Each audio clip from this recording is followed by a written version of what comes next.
Okay, there's one there. Okay, good evening, everybody, and welcome to TFC Open Mic, Season 2, Episode 6. It's titled, this one is Let's Get Ready to Rumble, because we know what's coming on Thursday. It'll be the raid. Evening, everybody. No, I didn't know the raid was on Thursday. If it's not, we've missed one. Yeah. I'm as ready as I'm ever going to be, because my Harlock Ironclad finished up earlier this week. Did it? Excellent. Yeah. Of course, Forsaken Mission tokens certainly helped with that. Yes. Yeah, we've had some extra week's worth, haven't we? It's been quite decent. Yeah. So, yeah, I'm not going to say too loud, but Imri, I managed to get another 3-dayer. What? Hacks. I got three 3 days out of the last 4 runs. Oh my goodness, we're starting with this? Don't hurt me. Doing good then so far. So guys, what are you doing different than the average people? Than the average people? You've had one, Imri, haven't you? No. What, not at all? Zero. Absolutely nothing. Nil. You've never had a 3-day? No, since they updated the FM, no 3-day for me. Yeah, I just say hi, guys, in chat and that stuff. I see Stu's in their chat. Jason's in there. He's giving me grief already, so he's saying I'm getting special favors. No, I'm just lucky. It's just the way it is sometimes. I'm not sure a lucky leprechaun or something. I don't know what it is. But every couple of months I seem to be getting one. So and somebody else got from my alliance actually got one. I think I won't say it's one of my relatives, but I think somebody else definitely got one. Somebody said about it. Anyway, not to worry. So come on then. Well, so we've got a panel in tonight, so let's have a quick look then. So we've got Tito there, obviously, definitely. That's good news. Peter's in, Jeff's in, obviously. Imi's in. Okay, we had a little discussion about names a minute ago. And Alexander, welcome. How are you doing? Let's hope he's got a mic. Otherwise, it's going to be quite quiet. Just if you've got your settings, mate, just go up to the top and check your settings and make sure you can hear. He's left and he's maybe coming back in. Anyway, so there we go. So, first thing I want to talk about is obviously raid prep. Is everybody has everybody seen the Prideful now? Are the Prides are in and its Prideful capability now? Are we generally a bit happier? What do we reckon? Bear in mind, Cold Snap wasn't working, but it is going to be turned back on. It could be a pretty killer ship. Could be what, mate? A pretty killer ship. Yeah, I think with the fact that if the Cold Snap is on, it's going to be a bit of a pig to stop. I think, to be honest. Yeah, because that was. Preparations already. I moved the anti-rocketeer turret next to my Cold Snap just in case. Tino, you were saying? No, I was saying that in the last 2 previews we did with you, Mark, we saw that we were able to beat it, but thanks to the Cold Snap. So if now the Cold Snap immunity is working, I'm not sure that you and I are so safe versus that hole, because that was our safety, the Cold Snap. Right. Okay. It's it's interesting. I mean, obviously we were in the stream together and that sort of stuff. Well, in the preview, which is good, which is nice. 2 consecutive runs, we did quite well actually. There, didn't we? To be honest, I was able to get in both. I mean, before we talk about lucky. We were talking a little bit about obviously the teams that are there. Are you surprised that they managed to forget to put the up immune on it when it said Wait a second. Not particularly, no. Not particularly. Is that ship supposed to be 100% Cold Snap immune? Yeah, in Prideful, yeah. Then how the problem are you supposed to kill it? The problem is that it didn't show on the blueprint. So we thought if it's not in the blueprint, maybe it's that this hull is not supposed to be cold to snap immune, and that maybe the Conqueror tier 6 hulls are going to be different from the tier 5. So, and that was our safety spot, I think, for against that hull. But now that it's like that, and I think that saying that this is not going to be a good hull is just a bunch of people in Northern that didn't know anything. Okay, so what I will say is it was confirmed that it wasn't turned on. No one's saying it should have been turned on for the preview, and no one's saying that it will be turned on or won't be turned on when it's fully released, because we'll only need to look at the blueprint again. But all I can say is definitely in the second reiteration of the preview, it wasn't on. It was confirmed that it wasn't on. But I haven't had any traffic myself that says that that was a mistake and that it won't be turned on permanently when obviously it's released during the raid sort of stuff, if you know what I mean. So, no, I'm not saying somebody forgot it. I'm just saying during that second preview there that it wasn't actually initiated, which was quite interesting. And it was fine for testing because we just moved the cold snaps out of the way. And do you know what? It was quite a decent hull. But what was quite nice that the pinch capability of the special you can put on your water towers and that sort of stuff, and your warehouses. Obviously, that kills off Prideful. So if you do plan your front end quite decently, your Cataclysm mortars can still make a mess of this hull. Yeah. Yeah, and those Deadeye executioners or executors that some people still hold in the races, because actually the weakest spot of this one is the same one that the Revenge, that was the first of the Conqueror tier 5 that we got into the game. Yeah. That once we learned that fire supports on our weapons was the way to stop it, he lost the succeed. He was getting into beating all bases. Yeah, I mean, is that probably Hefe on the chat there? I think someone's on the BP Crib login, so I'm not quite sure who it is, but whoever it is saying that Doom says that it'll be fixed. Yeah, so I heard the rumor that it was definitely going to be on for the full release, but I didn't know if it was the intention of having it on in the last preview or not, or whether we just had to work out what would kill it and what wouldn't kill it. Because to be honest, I thought it was quite helpful, actually. The fact that, we noticed a cold snap and that sort of stuff, so, it was interesting. Quite decent, I thought. Okay. Anyway, we've seen the ship. What do we think of the weapon? Are you impressed with the weapon, guys? Anyone? The weapon on me the ship's weapon. In a good shape. A weapon's in a good shape. It's strong enough to do its own job, and I think it's going to be good even in this hull rather than other hulls for PvE and such. Yeah. I must admit, I saw the blank. I mean, it's got an awful lot of power, mostly directed towards, obviously, because the bases are so strong these days, aren't they? So, yeah, I mean, it's power compared to the nearest scatter grunt. It's a bit like actually having a heavy scatter, as opposed to a standard one, for its power output. And answering a question that was in your page today, it's not at the same level of the Calamity. Remember that the Calamity is like a 60% concussive and the rest is corrosive. Well, this is all corrosive. This is all corrosive, yeah. So if you are pretending to use this hull to put in your TIE Seekers to go kill the River Armadas, it's not going to work that well, because the data miner said that it was like 75% resistance to corrosive, so only 25% of that damage will get into those ships. Which is why I was trying to hit that it's more of a PvP weapon than it'll obviously take out the base guard and that sort of stuff, but some of them that are corrosive resistant and that sort of stuff it won't do so well against, so people will be looking at their guards again. But my point on that was it's look at the major capability of this weapon is the fact that it does lots of building damage and wall damage as well, which evidently it did. It was quite interesting. And the special nearly turns one split weapon into nearly a sort of cannon, and it's nasty when you combine that with other ones like the conversion system and such. Yeah, it's interesting, I must admit. Yeah. I'm sure there'll be a lot of people messing around with the new scatter gun.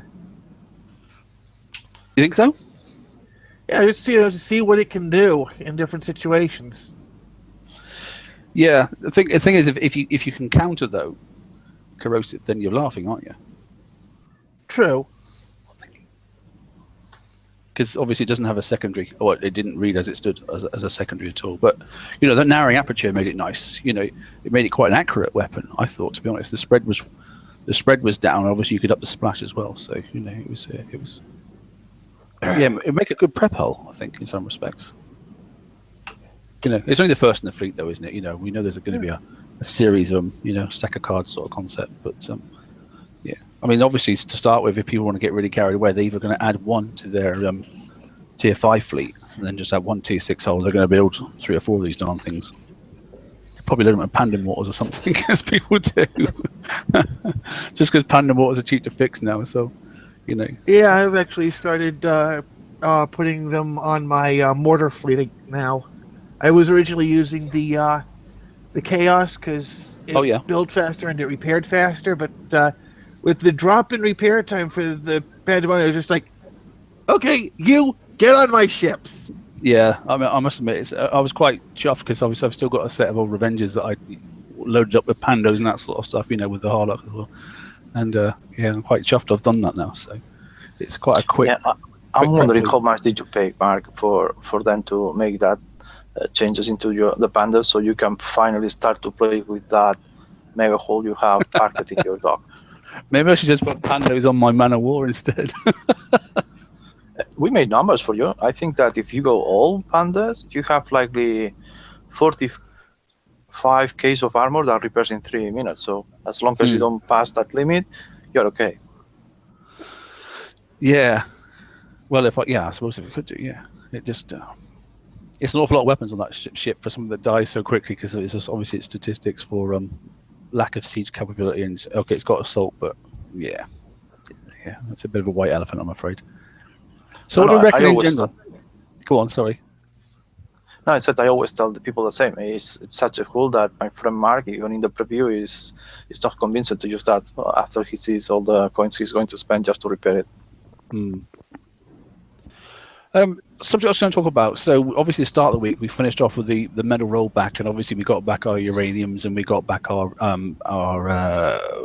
base points and that sort of. Was anybody else overly affected about that at all? Peter, what about you, mate? I saw a lot of people complaining about it on the forums, but not much in the game. I saw.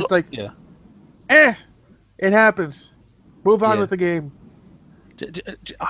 Sometimes, though, I find that sometimes the people complain in the forums just because they like to complain in the forums, or some people like to take, the opportunity to go, well, there's an issue in the game, so I just say that this is what happened to me. I'm not saying people are all corrupt, but definitely some people take advantage of certain situations and then try to answer their arm,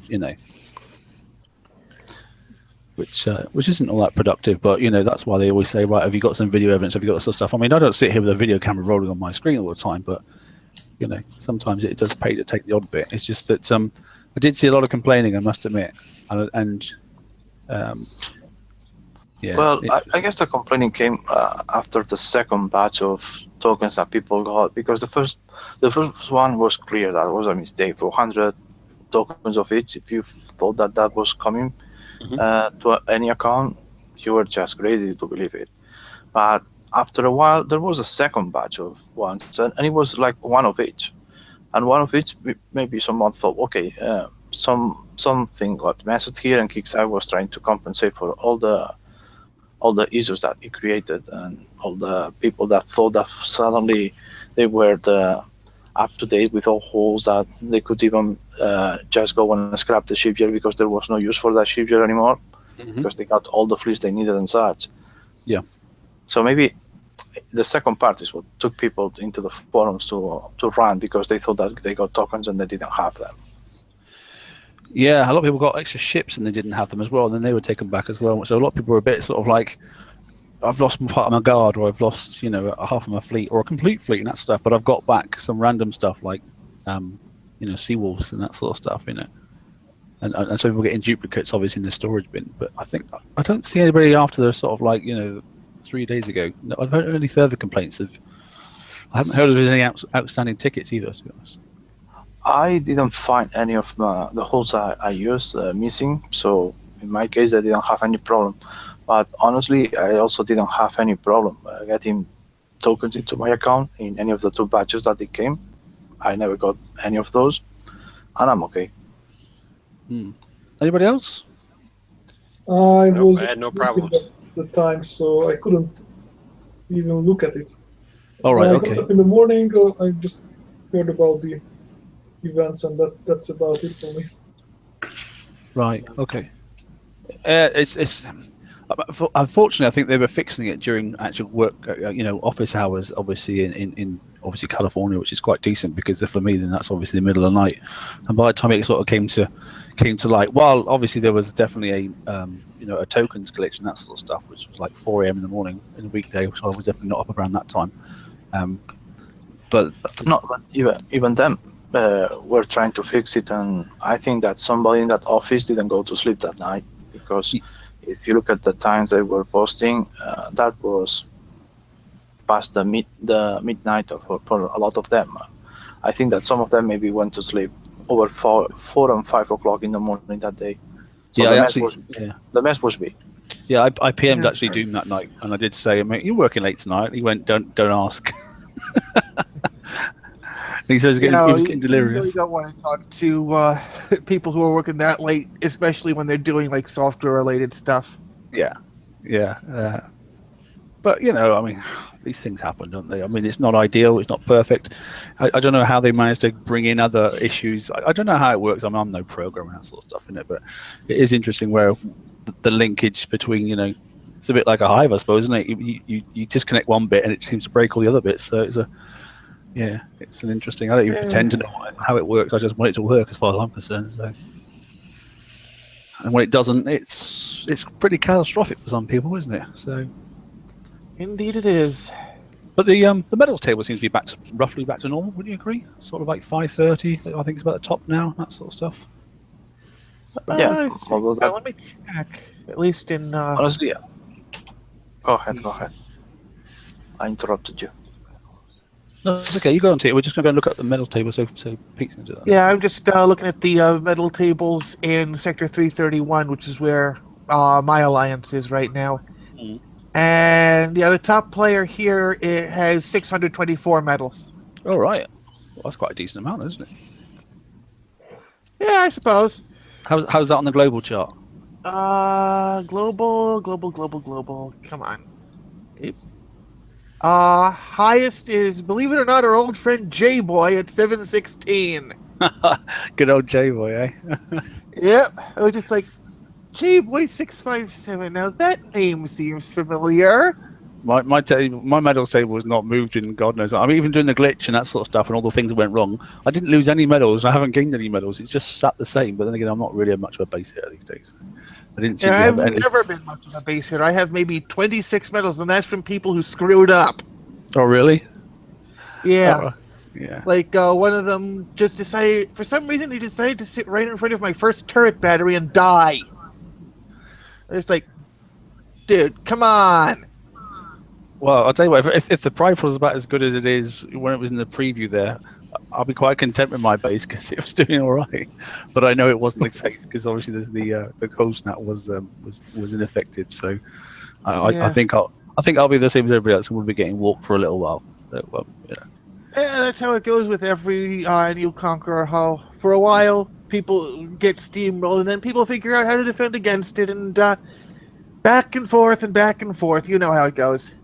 Yeah, very much so. So I was just going to talk about what do we think about the well, we know what we think about it. So they had the update again for the daily campaign for the mid levels, obviously 51s up to 79s. Didn't seem to go too well. Is anybody? I mean, I don't think anybody's down there around those numbers, are they? To be honest, I don't think anybody's in chat that had a good go at it. Has anybody got any alliance members that are down the lower levels or the mid levels there that took part in that? I have one, but I don't think he's tried it out yet. I'll have to ask him next time I see him because he's a co-worker. All right. Well, he won't be able to now. They've turned it off. Yeah, they basically said it was too hard. It was way too difficult for them because that section of the levels of the players is what I call the mid levels, and they were having to deal with the tier 8 targets. Well, I know that the level 8 is on ahead. We are dealing with the S targets because the mega sheets were the S targets on that one. And that's the one that is difficult because, well, the base defending one is if you have a few of those cataclysms and maybe you have well placed your cold snap. Sorry, not the cold snap, the glacial one. It's a walk, But they were having to do with the tier 8 of the Legion Assault. And if you don't have a good tank, even with good Rhinos behind, you are not going to do it. And not all of them have that tech. I think it's the same path of mistake, in my opinion, that Kixeye is doing. That you need that level of tier of tech to deal with that level of tier of tech. And But well, at least I am happy with what I saw as prices that come out when they get tokens from those citadels and stuff like that. That will help them improve a lot, and also the fragments. Yeah, it's certainly a good a step in the right direction. I mean, as Jason Fisher just said there, obviously in the chat, basically he said he's not sure how much damage, but one of his guys basically received 25,000 VXP Citadel token, which is nice, isn't it? And I know some people are dropping actual tokens from the Citadels as well. It's the T6 ones, so that's quite the top level tokens. So that's quite decent, to be honest, because obviously you've had to purchase it in the past. So yeah, definitely a good step for Kicksai. So praise to them for giving the low and mid-level players something to work with, Yeah. I was just looking in the chat there. My brother's the same situation. Yeah, I mean, they got the Reaver one, which obviously, the 91 targets that you have to go out and obviously take part in with your Apollos. But to be honest, I'm just doing it every other day because I've already started to stack a few up now. So I'm just like waiting to do the base hit one because I'm lazy. Just like go start, and it can just do its own thing and not even taking any notice of it, and then just fix. Whereas the other one, you physically actually got to go and do it, haven't you? So. And for those that can do it, remember that, as Mark remembered to us, next Thursday starts the raid. And unless you are in such a need of those tokens, I would just hold them in your base. So for those that don't have the tech to hit those mana wars to get the uranium on Saturday, they have an extra resource, so they can get those base pairs or that uranium, so you can work with your upgrading your turrets and such. Because we don't know if this campaign is going to be or not during the raid time on. Some say it may be because it's a campaign, others they say no because likely all the country and other stuff is going to get out of the game. So we have better performance for servers during the raid. So just in case, I'm holding them at the moment. It's worth holding them definitely because I saw a confirmation from Doom to say that this would not be on during the raid. The dailies would not be on. Yeah, I think I saw that too. Yeah, so it'd be quite decent, especially people come to the whole raid at the end of the cycle and that sort of stuff when you've got nearly a whole week when you've not got anything apart from obviously if you are hitting the ones that are around the towers, then this is a good chance to stack up for the month basically because obviously you get your base parts and obviously you get your chance of some radium, so you don't get great much of res, but you don't really need it to be honest. But it's a good idea. Some of the prices have 150,000 uraniums, and that's a huge amount. So it's not likely hitting three of those 102 nearly on the map. Yeah, I mean the mana wars are there for some people, but if you can't hit those mana wars, then obviously if you can get your daily chests and get those sorted out, then you should. I mean, you could stack up nearly a month's worth ready for at least three weeks worth ready for each raid cycle. So that's quite decent.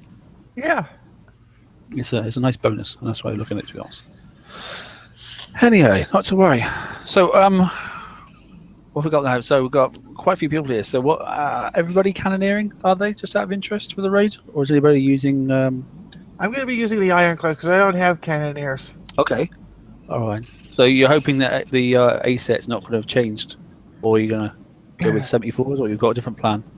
I'm going to at least poke at the A set, see how they do. If they don't do that well, I'll drop down to Bs. Okay. I mean, I know the what was doing well was cannoneers. with Ironclads. Have you got the Harlock one or not? Yeah, I finished it up earlier in the week, believe it or not. Okay, great. Thank you for taking mission tokens. Yeah. So, sorry, you said already. So basically the 71, you should be able to circumnavigate that 71 targets and get over those rising sections. And you shouldn't have any issues, to be honest, because I saw a guy doing it, and basically because he coined his Harlock and that sort of stuff. And then basically, because he obviously the extra fleet speed, I think he left 2 S cannons on as well. I did ask him, I can't remember what it was, to be honest. But he was driving around, and he was just doing 71s and nothing else. And he managed to get himself, I think it was like 40-something million, pretty rapidly, just by doing the 71 targets. So, which he said was a lot easier than doing 74, which obviously that's a standalone target, isn't it? But yeah, that's the blitz target, if I remember correctly. Yeah, I'm not so much blitz equals damage, though, doesn't it? I know the Ironclad is going to take some clout because it doesn't got quite the range of the cannoneer, but I think that the Stu made 1 billion. I think he was taking nearly no damage doing those. Did he? He was ironcladding, wasn't he? That's right. So I don't recall which was the hull he used. If the ironclad or the cannoneer. yeah, I think Another tip we will give, especially to the non-coiners that can do the tier 5 in the FM, is that unless you are in the need of using those tokens and you want to have something for the PXP, hold them, because between the 10 tokens you get here and the probably 5 more you get on the raid, that normally, unless it's the whole story, it's likely 5 days and 10 hours, something like that. That can help you have a few of those pulls for the BXP that comes in a week after the raid. yeah. Yeah, that's true. It would be good. I know, and obviously continuation. Marshall just said in the chat as well. It'd be very nice if they continue with obviously those campaigns that they brought in the last one, so people that can't hit the target, they can do it through the other system as well. Those triple campaigns that were put in on the last one, which was the first time we've seen that. That was a good idea, I thought, didn't you? Yeah. Yeah. I was. I mean, I know. What did it end up being? You could get something like 3.5 million points, or something, wasn't it? Once you've done them all. Yeah, if you can do all 4 of them. It was 4, wasn't it? I mean, I didn't touch them myself. I must admit, I didn't feel I needed to. I think it was depending on yes, what level you were. Say again. But It depended on what level you were. Yeah. Lower levels got more. Oh, did they? Oh, right. Okay. if you were high level, I think that you don't even get enough points to get the top, the bottom 3 prizes, which I would like the Kickstarter just, if they cannot do anything but the campaign, at least allow them to get the second hull that normally they release, and the weapon and the special that most of the time are related to that hull. I mean, I thought they were a great idea, A, for the low levels, B, obviously all the non-coiners particularly, and all for those people at work as well. People who are working, that stuff, they just got their phones, they go, right, I've got a bit of a break, or I'm having a bit of a lunch time. They can just go on and just hit a couple of those quite straightforward and then just go and fix. Yeah. So another, because some of them weren't hard, that sort of stuff, and some of the fleets you had were actually quite overpowered for what they were. But ultimately, at least you can actually go and knock some of them out and not have to be on a PC or a laptop or whatever it is, sort of stuff. You can do it on a mobile system, so, and not have to worry about controlling too much. So at least you're chipping away at points, which is quite nice. Every point counts, doesn't it, in the raid? Oh yes.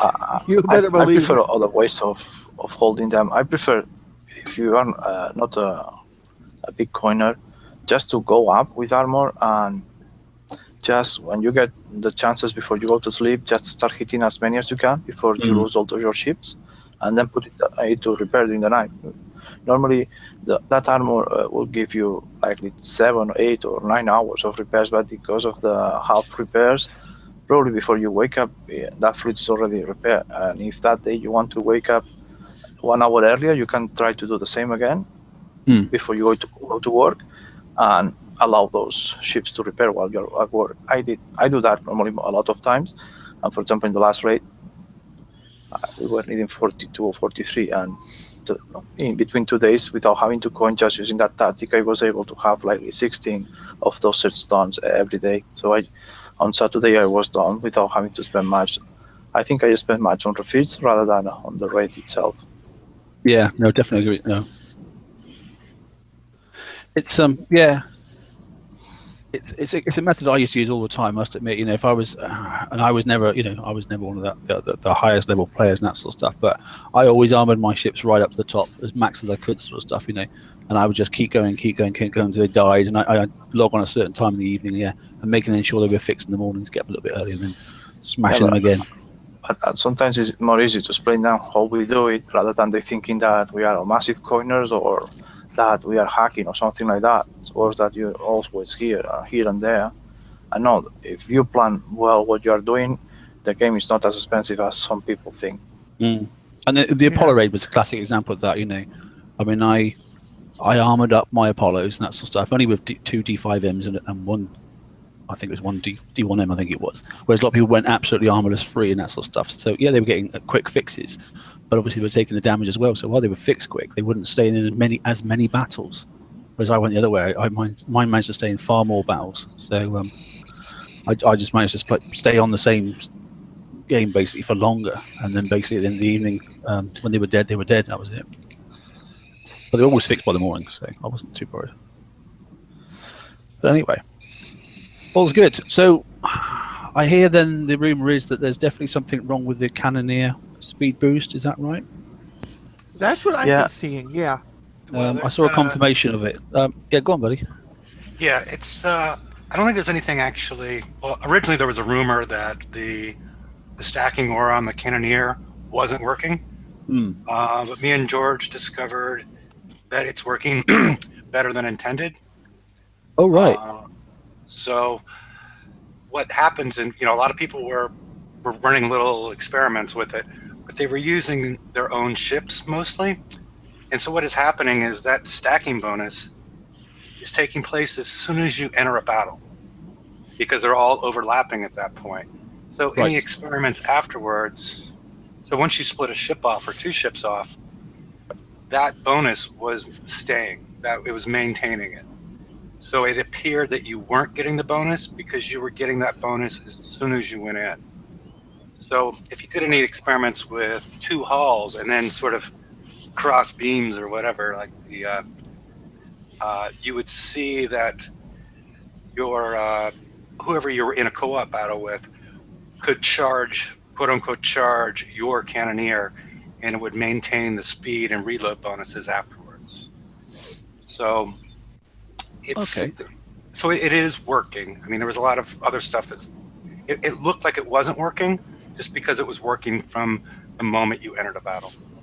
Right. Okay. It was strange. I must admit how some people were like running in with a single one versus triples and that sort of stuff, and then they would try and get north to south, and then obviously east to west, and then diagonals and that sort of stuff. I saw multiple videos of people saying it's this problem or it's that problem, but so there's an acknowledgement that something's not quite as maybe it should be. But yeah, I'm just agree. If you've got a group of 5 and that stuff, and you split them up, they should, as you rebunch them together, they should speed up as you bring them back in the same fleet, because that's the whole concept of it.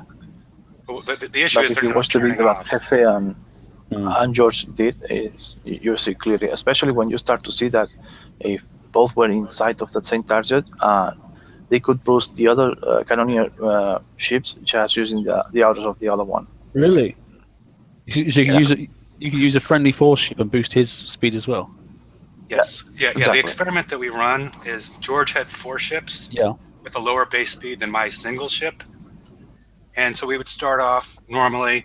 I would start at one end of the one side at the bottom, and then we'd race to the top.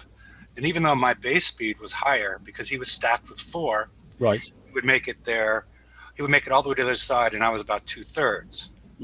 Then we ran the experiment a different way, where I went into his aura, his 4 ships. Now I kept and maintained that stacking bonus, and so then when we would race again from top to bottom, I would beat him, but prior to my solo ship crossing over his 4, he would beat me. That's interesting. Although it does say in the blueprint, doesn't it? It does say it affects any other Cannoneers. Does it say in the fleet, or does it say? I have to go and look at the blueprint. I must admit. It's 20. What is the range? 25, 35? Yeah, it's 25 is the range, but it just says affects all Cannoneers, doesn't it? In the battle, or is it in the fleet? I don't know, because obviously, if you're doing co-op and that sort of stuff, are the other ships also considered as part of your fleet? Because if it's just saying, if it's a blueprint, I mean, it's a bit of code, isn't it? So if it's the blueprint that's a Cannoneer bit of coding, and it sees it in the battle, and it gets within that 25, it just speeds it up. Doesn't matter whether it's your ship or somebody else's, which is clearly evident of what's happening. So we'd have to go back on the game and have a quick look at the blueprint. Okay, I just did that, and under tactical modules for the Cannoneer, it says affects all ships in any state. It says that for everything. If you look at pretty much any blueprint, it'll say that.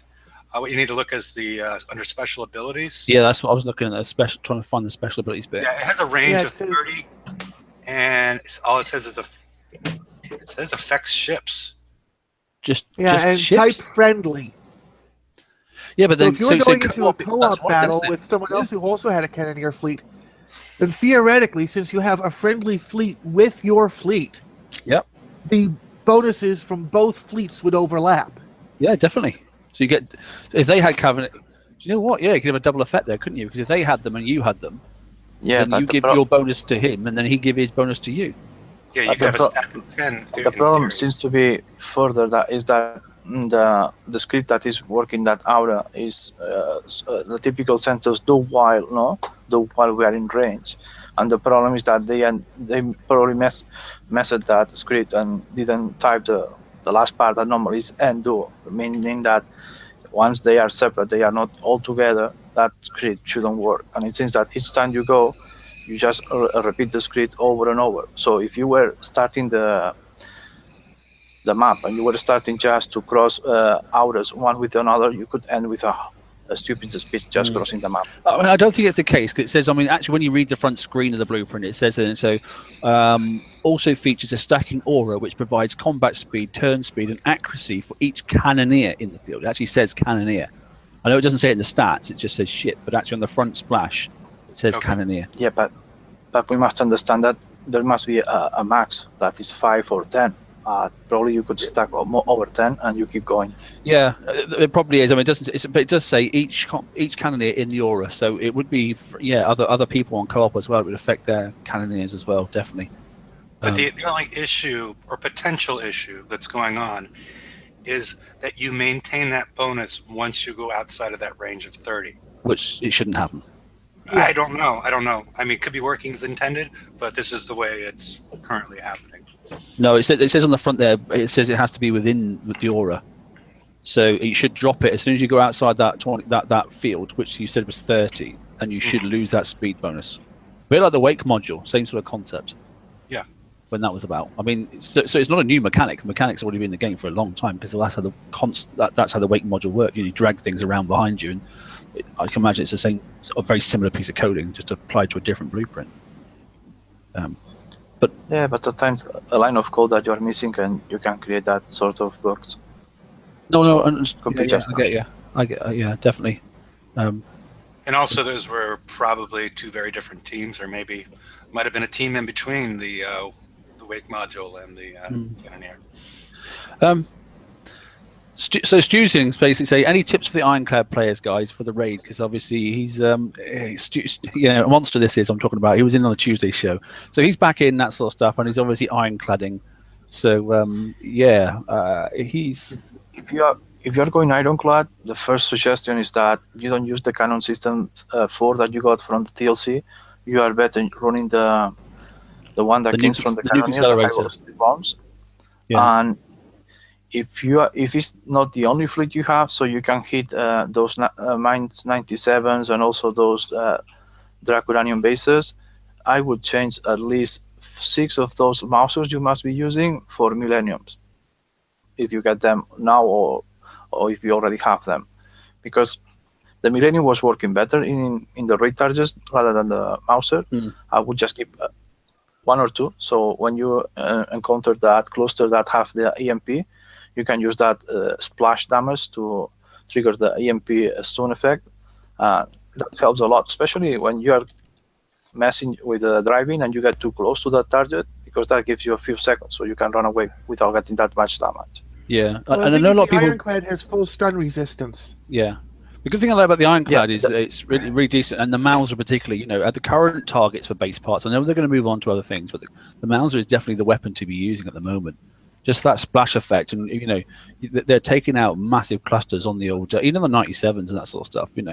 So if you are going to refit to Millenniums, I would wait for a bit. I wouldn't actually do it just yet, because your chores, which I was going to talk about upgrading bases in a minute, but to do your chores and that sort of stuff and to get your base parts, I think the Mauser is far better than the Millennium gun at the moment in this current target that's there. Yes, I agree completely for the chores, but as far as the raid goes, the Millennium has twice the damage per second. Yeah. And only at least with the last raid, the 71 and the 73 had no towers that would be impacted by splash. Agreed. And the 75 would had I guess 3 of them. Yeah. 3. But my one of my guys was basically getting to, particularly at 73, where it's got the one uranium tower and that sort of stuff. He was just going up to that with a small pinch, pinching it, and actually just using his ironclads and that stuff and smacking it. And before the pinch had worn off, it was that turret was dead. So that was the only. I mean, he didn't have the Harlech one, so he didn't have the speed boost, and the rest of it wasn't that too bad. To be honest. And another tip I would do, especially on the 73 and on all of them, is before you start to face the turrets, make sure that you're all hitting those boys that are on there, So you get the bloodthirst to the top, because then is when your ironclad is going to do the massive damage and without taking that amount of damage that you are seeing in some cases. I'm hoping on the bottom bar we're going to see the 2 highlight versions again. It'd be really good to see those, because I mean, Monster's a classic example there. So he's got his ironclads, he's built some, and as Jason just said in the chat, you know, as I did, I went straight out and got HVR shells, and I'd left nuclear accelerator on my cannoneers, and I advise that as well for the ironclads as well. With it, you know, if you are going to switch to Millenniums, then it's definitely a case of HVRs and the nuclear accelerator, because it makes a huge difference to that ship. And as Robin is pointed also, the speed crews give you an extra boost. Yeah. But I don't know if we are going to need them as much this time as last time, because the ironclad is giving a good boost to those ships. It's getting about 37, 38 combat speed on average, aren't they? Without getting too carried away? 37, 38, depending if you are using something like a siege cannon or an air shaker that is improving your speed a bit more. Just using the combo nuclear accelerator and high velocity run over the cannon system 4 that we were using with the siege target in 3. It's funny how the years are going on, isn't it? It used to be 17 combat speed, then it went to 27, and now it's up to 37 combat speed, isn't it? It's funny how the years, the increments, every couple of years, it seems to go up by 10, a factor of 10, or sorry, an addition of 10. So it's yeah, and then you use an old fleet, and you say, "Oh my goodness, I did ever fleet with that slow poke." Because we also have something that you only bring out old fleets, some sort of comedy thing that just bring out. But have you also noticed that besides our bases and the old cargoes, all the targets have gotten larger? Or your fleets in them seem to be getting slower. I don't know. Yeah, they are definitely getting bigger, aren't they? You're right. The footprint is definitely much greater. I mean, that started in the 91s, but you know, I think in general things are definitely getting bigger. Yeah. Maybe that's a mechanic to help you, because obviously they get there so quick, and obviously some people have slow loading speeds. Maybe they have done that on purpose. And although they say, do you remember when it first came out? And I think it was the Citadels or something. Basically the fleet speed was so fast that it was glitching across the maps and that sort of stuff, because people were traveling so fast. And then all of a sudden, like 70 on the water doesn't seem like 70 anymore. It seems like 7. Yeah, I used the navigation array on a what was it, the Hurricane? Or one of those. Yeah, and nobody could see me. I was flying across the water with the navigation array and a streamlined hull and whatnot. And I would use it to scout bases. Yeah. And it would show up like 2 or 3 times as it went across the screen. You know, because it was just basically skipping across the water, it appeared. Yeah, DJ Spooner in the chat just said my sits go 12-20. I don't know. I think that Kixeye is starting to put speed cameras under any of the drag bases, so be careful, because you could get coined. So Citadels are definitely fast. I must admit, you can get them up to some crazy speeds. Like you remember in 70 considered fast, you know, and that sort of stuff. And you almost don't need the towers in some ways now. It's a bit like the Hyperions where they scoot across the water. You can get from one end of the world to the other in an hour, can't you? Which is a bit annoying, but you know, I'm not sure if it took like 7 hours or 8 hours. But when they have hit the low levels in your alliance and you try to chase them and they suddenly disappear, and say, "What? No chance. Has happened here?" You can't work out where they've gone. No. I take advantage of doing that myself. A bit of a Robin Hood moment, that is. Oh dear. When I logged into the Hangouts, this is the first time I noticed that the Google Effects and Draw apps will no longer work after April 25th, 2017. Yeah, which is a real shame, isn't it, to be honest? I used to like some of the stuff on there, to be honest. It's quite good. Yeah, are you sure this isn't Google reacting to the Tuesday show? Do you think it could be? Yeah, it's a possibility. Well, I can't imagine what you mean. Just those sort of effects. That was a thing that was a bit crazy. Maybe they just turned it off because we were. Tuesday's show was amusing. I don't know what everybody was on that night, but it was quite funny, I must admit. I think Liam basically was just like glad to be back in, and we had a bit of a laugh to start off with, and then just got a bit carried away. So, you know, once he found that button, that was it. And obviously Ren was a bit, you know, he felt a bit like he'd been mugged over, I think. So he had the clown face on him. So yeah, I remember an old time ago, we were doing a round table, and there was a regular that was coming, and was funny because he was using a couple of eyes from there, and it was crazy. You were looking at that face and you say, well, are those real or not? Because, man, that was crazy. Those big, huge eyes he was holding. It was Earth. Was it? Yeah. Are you talking about the one where like his pupils were like massive? No, it was a friend of Arf, but wasn't Arf. It was, his name was Greenbow or something around that. Okay, because I saw it when Earth was doing it, and I was like, it looked real, and I was like, I was Googling what condition this person had, not realizing it was Google Effects. And then I eventually asked, once I didn't know Earth at all at that point, and at that point I asked him what was going on with it. I was like, somehow I delicately asked, and he's like, oh no, that was Google Effects. Oh, that's okay. There we go. Look. Anyway, so I thought, that's a good roll call in. So what do we reckon then? We're about 5 weeks in, aren't we, on base parts? Is everybody now caught up, do you think? And in a position where their turrets are now all level 7 and they're up and running, got the right specials on now? I'm still kind of working on that a little bit here and there, but I should be good to go before they change over the targets. You think so, yeah? Cross fingers, knock wood. Because a lot of my mid-levels are in fact, Monster's in the chat now. He was saying today, he was like, this is probably the best improvement, because he's been away for nearly 12 months, and he was saying the best improvement in the game, as far as he's concerned, was the fact that base parts are now, and he's charging for, he's running around, and that's why he built his cannoneers, because obviously he was just using Centurions before, and gone from 13 hours damage down to half an hour. We all know how good Ironclads are at going and getting their base parts. And he's managed to get his turrets all up and get the specials on, that sort of stuff. And it's only taken him, he's out getting lots of res, but it's only taken him like a week and a bit. And he's, he's basically living on the PC again, as he always does. But it's he's doing well. He was up there, don't forget. He's a high level, but he has been paused for several months. So, but my mid levels are doing it as well. They're doing excellent, I have to say. No, and mid-levels, and for me as well, as a returner I was way behind, because you got 2 sets of two upgrades of that turret that I didn't have, and I was doing it the slow way. But when they released that, I was just going every day. I was upgrading 1 or 2 of those to level 7, and now I am just having to do the last step from 7 to 8. But no, it's a very good idea from them, especially if you are coming back, or if you are just starting and you want to improve, because the time it was taking at some points, you were needing likely months just to get a couple of them to level 7.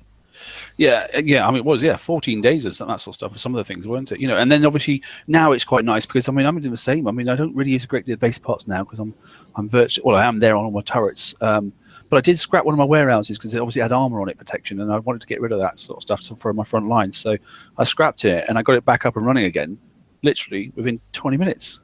Back up to level 14, and then I'm just slowed. It was 2 days, obviously, to get it back up and running again. And I used the FM2 tokens, so I had to wait a few hours. That was it. I was good to go. So I was quite chuffed for that. Yeah, and even to do the level 7 to 8, if you hold the 2 tokens from 1 week and you do it at the end, and you start to do that campaign, by the time that you are seeing it finish, you can just go and find yourself using the 4 tokens and the week, and in a week you have one of those level 8 turrets. No, definitely. It's I was saying to Monster, obviously, just after the show on Tuesday, I honestly think now, it's one of those subversive things, but I think actually that's going to be the update of the spring, or basically the last 6 months. I think the fact that base parts has absolutely transformed the game. I really, really do. I think it's made a huge difference. And the fact that the Ironclad's coming in time, imagine that somebody was thinking the Ironclad came at the same time as the base pad, and the Ironclad is actually nice, that particularly you can split your Ironclads up. You don't need to put them in as a fleet. You can, and I know your method is split one left and one right when you go into a 97, but you can send one in to a 97, another one into another 97. You're getting about 20 minutes to 30 minutes damage, and then regroup them and then fix them at the end when the time cycle's up. So you can get stacks and stacks of base parts easy. Yeah, but I recommend that for the non-coiners, at least, if they want to keep playing in the game, that if they got the Ironclad now from this second release of the campaign that they built it, because you put those two ships in the same 97 if you are driving, and you end doing the target for. I have even done it for 10 minutes now. When you split that between two ships, is instant repair. So you go back to your dock, you repair, and you can go out again, and you're ready for the next one. Yeah. But if not, your tactic is not bad. If you are going on auto, just put. If you're not in a very crowd sector, so you can just take all the 97s you want, just go hitting them as a couple. You feel in a moment. Yeah. Yeah, so actually, guys are in chat. They're just saying you don't just scrapping it. So yeah, so I wasn't saying. So my mistake. I said armor, and I shouldn't have. It's the fortifications. So you can get 5 levels of fortification, can't you, and that sort of stuff. And obviously, you can't turn it off once it's on, which is really annoying because obviously that is a problem. Because it's a real problem. It's on level 15. Armor went so high that there is people that can avoid killing your warehouses just because of the fortification, and you don't get the bubble spot. Yeah, and that's the thing, because obviously, because people are then charging in through, especially with like rets and that sort of stuff, and if you build them right, they do a lot of ship damage, but not a lot of building damage. So they're just not actually giving you, they're going into prep your guard quite easily, and they're not doing much. But I think also it's a matter of how you use them, because if you use those warehouses and you put in all of them the other one, the combined defense one, and you put on that one with the one that gives damage, the fire support too, and you put those weapons that do really good damage, they are forced at the end to kill those warehouses, because if not, they cannot kill the turret behind. And if they don't kill the turret behind, you cannot blitz some of those. Yeah. Especially the yeah, use it to your advantage. I mean, I use a lot of obviously stun on my front end and that sort of stuff. Yeah, if you go with stun and you have four of those cataclysms like you have, that's a joke. Yeah. Stun they just they lose the ship. And I'm going to start putting some of the water turret, the windmills, whatever they call them. Anyway. The one that drops the oil slips? Yeah, exactly. And those sort of things, I'm going to definitely put some stuff to sort out these pridefuls, because obviously I want them to get rid of that aura. As soon as I get rid of that aura, then I know I can absolutely annihilate those souls. So I'm quite content. I was thinking to use that as well, especially in the U-turnings, to force them to kill that thing, and so they don't have any chance to avoid killing it, and then they have trouble to turn. And you have trouble to turn in a U-turning. Those mortars are going to have an easy life to kill you. Yeah, good. Go on. I was just thinking in regards to the labs, there's two different, the warehouses. Yeah. There's two different strategies, I think. You've taken the strategy of using them as a bubble pad, right? Yeah. And that's why you're removing it. But you can also use the opposite strategy of keeping them back by your base, which is, and keeping the reinforcements. Because I have turrets with just due to the fire support where I have 60% damage bonuses and 50% reload bonuses on the turrets. Oh yeah, warehouses. Yeah, because some of you can't get the bonus, can you? Yeah, exactly. I mean, I'm back at my center island. I've got 3 warehouses there, and they're fully, they've got all the protection that you can possibly get on them, and they've got two of the specials on there to boost up my. I mean, my mortars are running explosive reload 161% and explosive damage plus 94, projectile speed 74, and splash 110, and they're kicking out 46,000 each mortar. Yeah, I just noticed I'm just saying, because I noticed a recent trend where people are putting the warehouses out front and then putting the labs by the base, and it's some of the specials don't transfer. I think it's the reload is only with the warehouses. Yeah, and some of the labs only can hold 1 special, whereas the warehouses, some of them can hold 2, but not all of them. But Hefe is holding the warehouses in the item level 13, right? Because if not, you have to put too much turrets in the front just to compensate the armor difference. Yeah, I'm waiting until I have enough level 8s out front in order to upgrade the warehouses. But I've been holding them at 13 to keep my base balanced. Yeah, I mean, mine's a bit messed up at the moment because I've got a couple of turrets I need to finish off. But even it's interesting, with the level 15, obviously warehouses, it takes an awful lot of level 8 turrets to compensate for that. A heck of a lot, in fact. It's quite surprising. And that actually, that's one of the things I've took off the fortification, because if you're not bubbled, which is nice in some respects, as you were saying there. You know, if you've got one that's fortified and armored up at the front end and it's supporting some turrets that are just behind it, like a lot of people are doing the old what's the turret at the moment that a lot of people are going for? The Gargoyle 3, isn't it? So if you've got that warehouse behind supporting it, you know, or it's in front of it and they're trying to smash off that Gargoyle, it's a level 8, it's going to last a long time. Yeah, and it's and the other good thing about base parts is I was able to build from, when we got the two additional towers. Yeah, I was able to go in about an hour and a half. I was able to go from an unbuilt turret to level 17 with a Garg 3, all the specials, and armored up in an hour and a half, just by going out and collecting base parts. So from going from 0 to completely done in an hour, 0 to level 7 with the Garg 3 and everything else in an hour and a half was really changed the game. Yeah, it does make a huge difference, I must admit. You know, there's a few. Yeah, because I've left those extra 2 turrets in my. I'll just done a quick look and see if I've actually still built them or not. I can't remember, to be honest. So look at defense. No, I've still only got 20 out of 22, but I'm not that bothered because I know I can charge this up to level 7 now pretty quick. To be honest, so I'm not really bothered. I'll mention it. The guys in the chat are just giggling because someone was either like heavy breathing because these are headsets and that stuff, so they're not really quality mics. None of us have got the big. The big expensive things. So someone sounded like Darth Vader, which was quite funny. I think it was Pete, to be honest.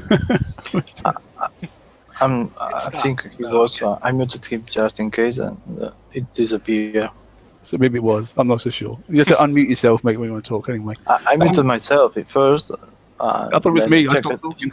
Check it for Jefe because Jefe has sometimes a problem getting the mic to close and blowing into it, but it wasn't him today. I figured out what the problem was. It was the ceiling fan. Already? That was the oscillation. problem. Yeah. Yeah, because the wind was blowing down on from the ceiling fan, and it sounded like I was breathing heavy. Oh, right. So got that fixed last night. Cool. Right. Anyway, blimey, that's gone quick already. It's nearly on the hour. And unlike last night's show, you guys, this one's going to take an hour exactly.